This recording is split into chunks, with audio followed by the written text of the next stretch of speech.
Relax, sis. We've got the money, right, Sarah? What are you talking about? She's got $100,000 in savings, so don't worry. Sarah, we're counting on you. No. My name is Sarah.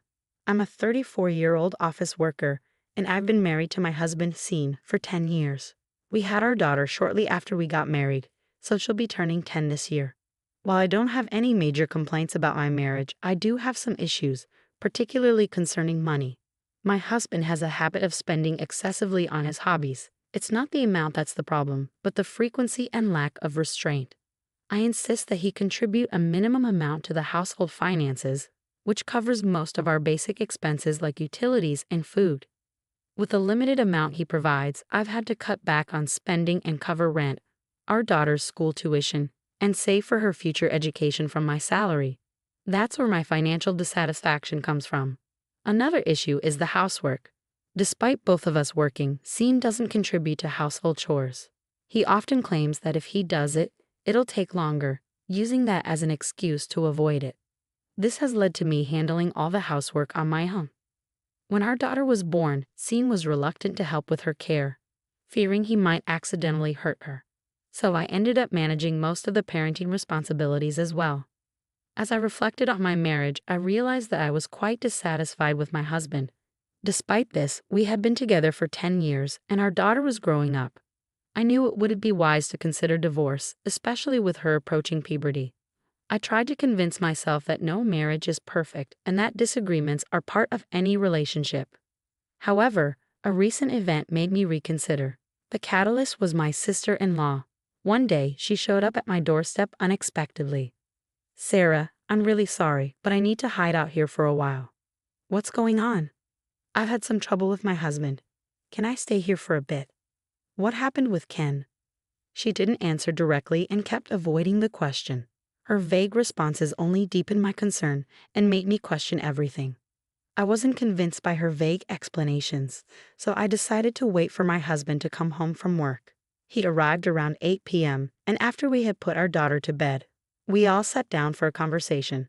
My sister-in-law, my husband, and I. So what happened? I asked my sister-in-law. Ken suddenly snapped and told me he wants a divorce. What? I was shocked.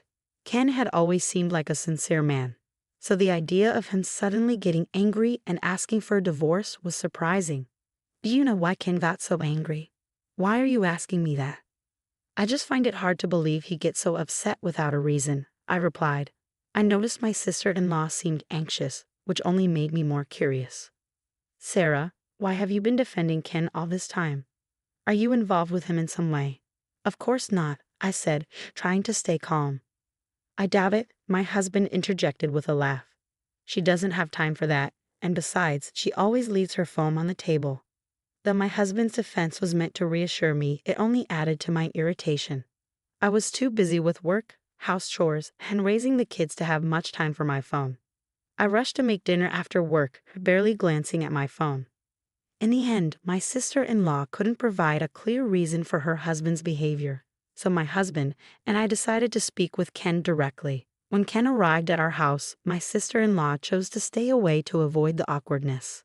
Ken greeted us with a polite apology. I'm really sorry for causing you both so much trouble.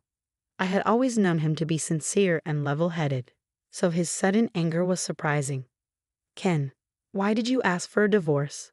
You've only been married for a year. Isn't that a bit extreme? There must be a reason. Ken explained. She spent all my money without my permission. Really? How much did you have saved? I asked, stunned. $50,000, Ken replied.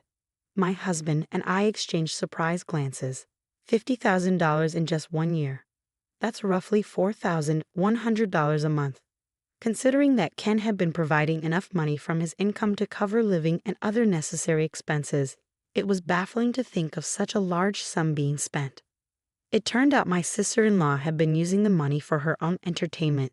Given the situation, it was understandable why Ken was furious. Anyone in his position would be, and I could relate. It would be challenging to stay married to someone with such a reckless spending habit. Are you okay? I asked, noticing Ken's frustration. Yeah, I'm fine, Ken replied. I thought about my own husband's spending issues. It seemed clear that financial habits might run in the family. If she doesn't pay back the $50,000, you should consider divorcing her. You don't have kids, so it might be a good idea. As I nodded in agreement, my husband abruptly said, "Okay, I'll make sure my sister pays you back." I was taken aback by his certainty and didn't quite understand where his confidence came from.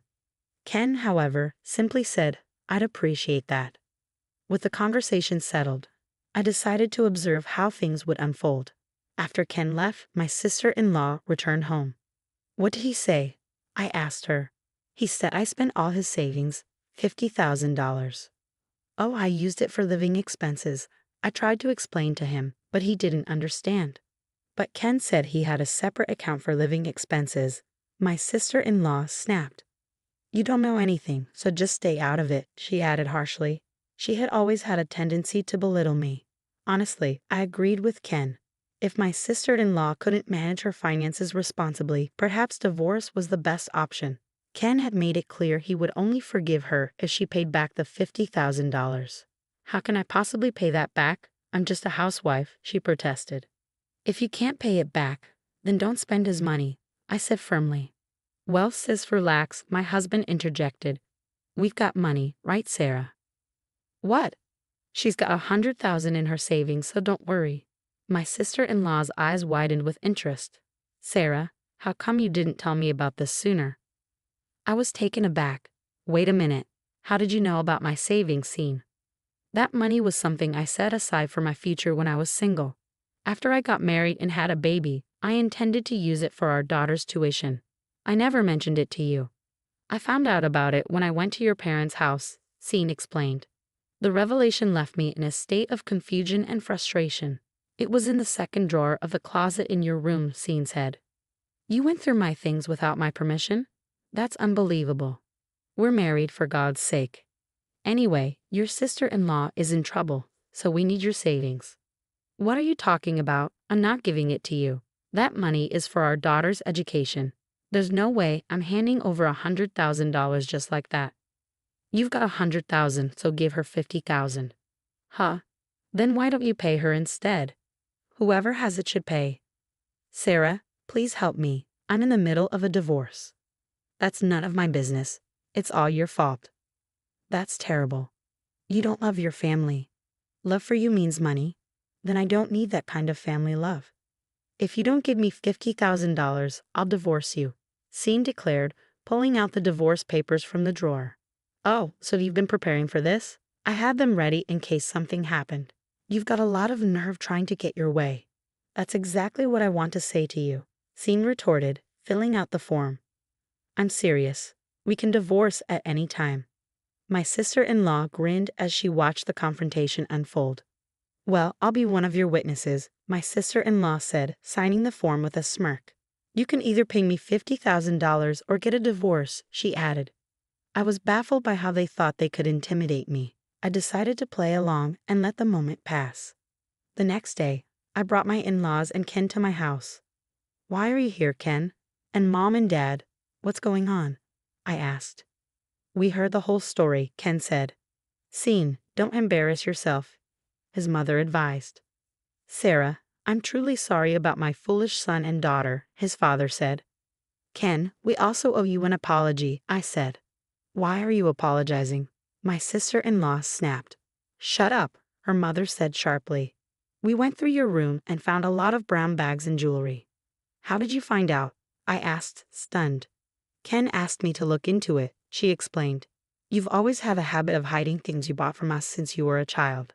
I can't stay married to you after you lied about using the money for living expenses," Ken said. "I want you to pay back the $50,000 and get a divorce." "Oh no," my sister-in-law protested. "And Scene, you'll be getting a divorce too," Ken added. "What?" Scene exclaimed. "Sarah already filled out the divorce papers and I signed as a witness. We've already submitted them," Ken said firmly. "What? I won't allow this," Scene shouted. "Won't allow it?